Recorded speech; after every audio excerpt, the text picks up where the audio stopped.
Olá pessoal, Shalom, Shalom, Boker Tov, muito bom dia. Eu sou Morem Malachi Ben Israel, líder de nossa sinagoga Anusim Brasil, aqui na cidade de Criciúma, Santa Catarina, sul do Brasil.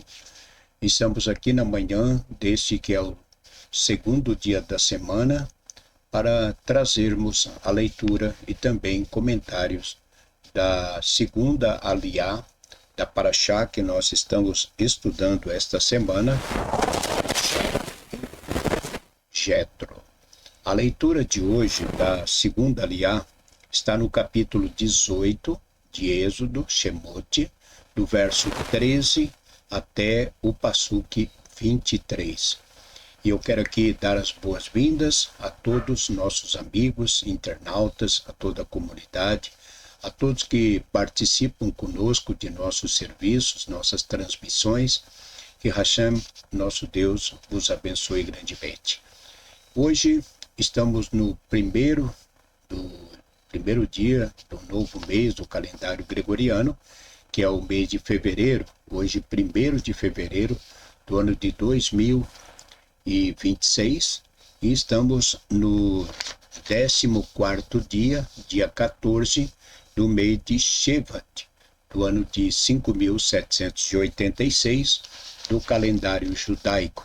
E a você que hoje, dia 1º de fevereiro, está completando mais um ano de vida, parabéns, Mazal Tov, e que Hashem lhe abençoe com muita saúde e muitos anos de vida. Parabéns.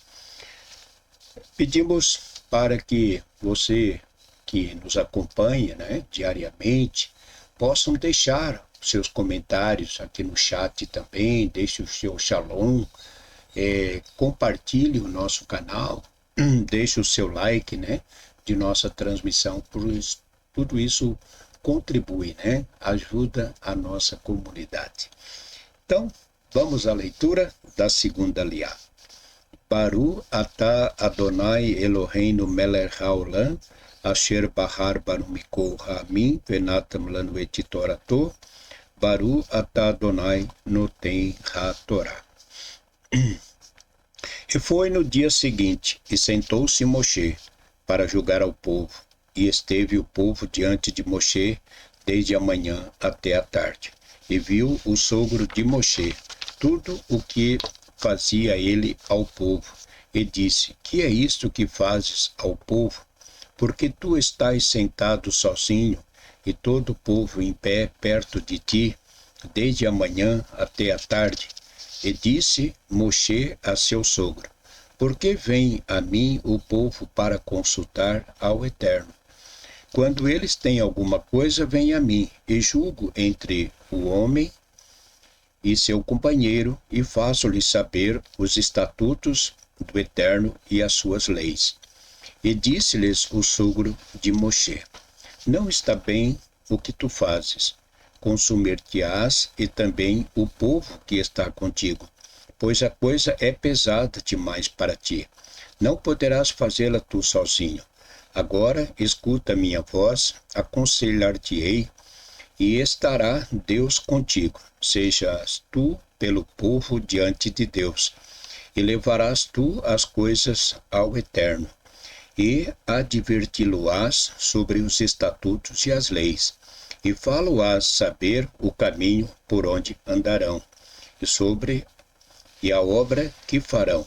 E tu verás dentre o povo homens capazes, tementes ao Eterno, homens de confiança que odeiam tirar lucro, e os porás por chefes de 1000, chefes de 100 e chefes de 50, e chefes de 10, e julgarão o povo em cada hora, e todo caso importante tirarão a ti, e todo caso pequeno julgarão eles, e aliviar-te-ão, e levarão a carga contigo. E, se fizeres esta coisa, e assim o Eterno te mandar, poderás suportar, e também todo o povo irá ao seu lugar em paz. Amém. Baru atah Adonai Eloheinu melech haolam, Asher Natan Lanu Torah Emet Verraiolana Tabetoreino, Baru Atah Adonai Noten HaTorah. Seguimos com a leitura da segunda aliá da Parashá Yitro. Lemos na primeira aliá que após Yitro ouvir tudo o que Hashem fez em favor do povo de Israel, ele vem ao encontro de Moshe. Lembrando que Yitro era o sogro, né, de Moshe. Então, Yitro vem ter com Moshe, vem se encontrar com Moshe e tem a permissão, né, para que ele pudesse entrar no acampamento. E ali, então, Yitro observa, né, o trabalho que Moshe está fazendo. E Moshe tinha um dia assim, de trabalho, de acordo com a Torá. Moshe tinha um dia muito cansativo. Não, talvez, fisicamente falando, né? Mas mentalmente. Por quê? Porque o trabalho que Moshe fazia, ao qual Yitro, um homem mais velho do que ele também, embora Moshe já tinha suas idades, Moshe já tinha mais de 80 anos, né? Yitro era mais velho do que ele, né? Então, Yitro observa e vê que Moshe, ele passa ali o dia todo julgando as causas entre o povo. E ele percebeu que aquilo não faria bem fisicamente, mentalmente, né, para a saúde de Moshe e também para o povo. Então, Yitro dá alguns conselhos a Moshe. Bom, alguns poderiam dizer assim, bom, mas para quê? Por que ele foi se meter com a vida de Moshe? Como alguns falam, a vida dele já não basta? Por que ele foi se meter, né, se envolver na vida de Moshe? Muitas pessoas, de fato, agem assim. Não gostam, né, de conselhos. Claro que se meter na vida das pessoas não é legal. Isso nós não podemos fazer, nos envolver e se meter, como se diz, né, na vida das pessoas. Cada um tem a sua vida. Mas, normalmente, né, as pessoas mais jovens, elas, por pouca experiência, às vezes têm dificuldade de resolver certas questões e, às vezes, resolvem de maneira que não fica muito favorável. Então, uma pessoa ou uma pessoa mais próximo da família, ou mesmo o pai ou a mãe, né, na comunidade, né, a liderança, então observa e vê que o que a pessoa está fazendo não é uma coisa que vai ser boa para ela. Então, vai dar um conselho para que a pessoa não faça ou pense melhor na decisão que ela quer tomar. E normalmente as pessoas não querem aceitar. As pessoas não aceitam conselho. Então, o que é muito importante a gente, analisando a leitura aqui da aliá de hoje, é que Moshe ouviu o conselho de Jetro. Por quê? Porque Jetro percebeu aquilo que Moshe ainda não tinha percebido.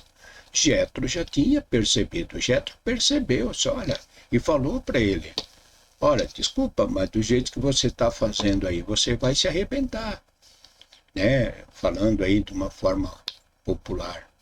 Jetro falou, olha, Moshe, do jeito que você está fazendo aí, você não vai conseguir. Você não vai suportar. É uma carga muito pesada. Então, o conselho de Jetro foi para que Moshe colocasse pessoas para lhe ajudar. a decidir, a julgar de fato, né, as causas entre o povo. Então, Jetro deu o conselho e Moshe acatou, né? Então, a partir dali, Moshe, as causas eram levadas, Moshe instituiu homens, né, com sabedoria, juízes.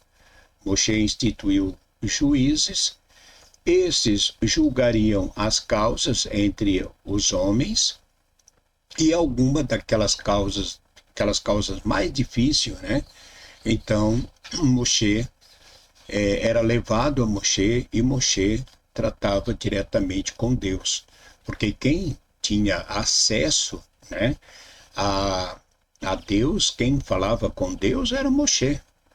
E a Torá vai falar, né, de um caso de um jovem judeu que foi pego trabalhando no Shabat. Então, o que eles fizeram? Trouxeram, eles sabiam que a causa, que o que ele havia feito era errado, né, que ele havia transgredido o mandamento, e eles não sabiam o que fazer. Então, eles levaram para Moshe. E Moshe levou a causa deste jovem para Deus. E qual foi a resposta? Deus mandou que ele fosse morto, fosse apedrejado.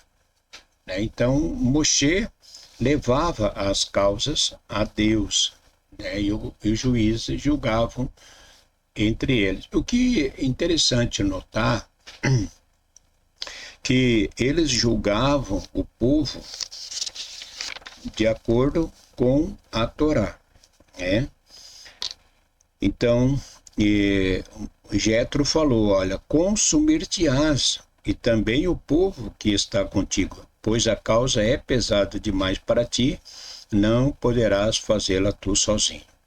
Agora escuta a minha voz, e aconselhar-te-ei, e estará Deus contigo. Então foi um conselho, né? Então o fato é que tem pessoas que aceitam, tem pessoas que não aceitam conselho, tem pessoas que não aceitam e ainda ficam brabos, se afastam, né? Quando houve um conselho ou uma orientação, também se afastam, né? Porque não concordam, querem fazer do seu jeito. Claro que a pessoa tem o direito de fazer da maneira como ela quer. Cada um tem um livre-arbítrio para tomar as suas decisões na vida. Só que foi o caso de Moshe. Moshe era o líder do povo, sim, era ele que julgava, sim, ele estava dentro do direito dele. Agora, só que Moshe não percebia é que ele estava, né, causando um problema para ele. Então Jetro aconselhou e ele escutou e olha, trouxe um grande benefício, não só para a saúde de Moshe, como também para o relacionamento, né, com o povo. Então, olha, um conselho nunca é demais, né? Um conselho nunca é demais. É bom ouvirmos o conselho. Então, nossa comunidade, uma comunidade judaica, ela é formada por uma liderança. Então, nós temos uma liderança e temos os membros da comunidade, assim como Moshe. Moshe era o líder da comunidade. Moshe era o líder e o povo que ele conduzia eram os seus liderados. Então, Moshe, quando julgava, e mesmo esses juízes que ele instituiu, eles julgavam segundo a Torá, e foi o que lemos aqui. E adverti-lo-ás sobre os estatutos e as leis, e falo-ás saber o caminho por onde andarão, e a obra que farão. Então, eles não julgavam fora da Torá. Então, as orientações, os julgamentos entre uma causa e outra era feita por meio da Torá, por meio dos mandamentos. Então, quando na comunidade, na sinagoga, numa leitura da Torá, numa paraxá, e nós encontramos alguns mandamentos que não nos permite fazer, que se cometermos, se praticarmos, vamos estar cometendo uma transgressão. Então, logicamente, cabe à liderança fazer a orientação, orientar, né? Porque o mandamento está, a orientação vem segundo o mandamento. Então, a Torá está sendo apresentada como lei, como mandamento para quem? Para o judeu, para que ele saiba que ele tem limite. Ele não pode ultrapassar esse limite. Então, em tudo quanto a pessoa ouve dentro das orientações pela Torá, deve observar, né? Mesmo que isso vai, de certa forma, contrariar algumas de suas práticas, né? Alguns costumes que a própria pessoa tem. Então, nós temos que viver a nossa vida. Isso é muito importante a gente saber, e a gente tem falado bastante. Nós temos que viver a nossa vida como judeus, não como um gentil, ou deixarmos as práticas gentílicas. Aquilo que a gente fez, não vamos fazer mais. Aquilo que é contrário à Torá, nós não podemos fazer. Podemos insistir, porque senão nós vamos estar transgredindo o mandamento, seja ele o mandamento que for, né? Como falamos ontem na sinagoga, no Shabat, quando falamos no Shabat, acerca da pureza familiar, da cacherização, e a Torá também fala a respeito dos animais, como nós temos falado bastante, né? Então, um animal, assim como o ser humano, como nós falamos do Shabat, o ser humano, o homem, os judeus, nós nos tornamos livres, mas antes éramos escravos. Escravos estavam como numa prisão. A escravidão era uma prisão, né? Então, a Torá não permite. Isso é considerado um crime, um grande pecado. Pegar um animal, né, como hoje a gente vê muitos maus tratos de animais presos, acorrentados, né, animais que ficam acorrentados, sofrendo. Não, o animal não precisa passar por isso, então solta, deixa ele ir para a rua, né? Pessoa que pratica isso deve deixar o animal livre. Então, questão de animais presos também, né? Ah, é bonito ter um passarinho na gaiola. Não, se fosse para ele viver numa gaiola, Deus nem teria criado. Deus criou os pássaros, os animais também com essa liberdade. Então nós temos que respeitar a liberdade dos animais. Ah, mas é bonitinho, tem um aquário, aqui ter os peixinhos. Não, é bonito, isso vai fazer o seu próprio ego, mas para o animal é um sofrimento. O animal não nasceu para viver dentro de um aquário, o animal não nasceu para viver dentro de uma gaiola. Ninguém quer ficar preso, por que nós vamos prender um animal? Então isso é sofrimento. Prender um animal, colocar um animal numa gaiola, prender um animal, deixar numa corrente, isso é sofrimento. E aí nós não estamos agindo corretamente. Nós temos que, nós, como todos os animais, né, temos a liberdade que Deus nos deu. Então, são conselhos que a Torá, ensinamentos da Torá, que nós realmente, como judeus, devemos colocar em prática. Tá bom? Um grande abraço a todos, um ótimo dia. Que Hashem os abençoe e vos guarde, vos livre de todo mal e de todo perigo. Um ótimo dia, Shalom Lekulam, Boker Tov. Bom dia.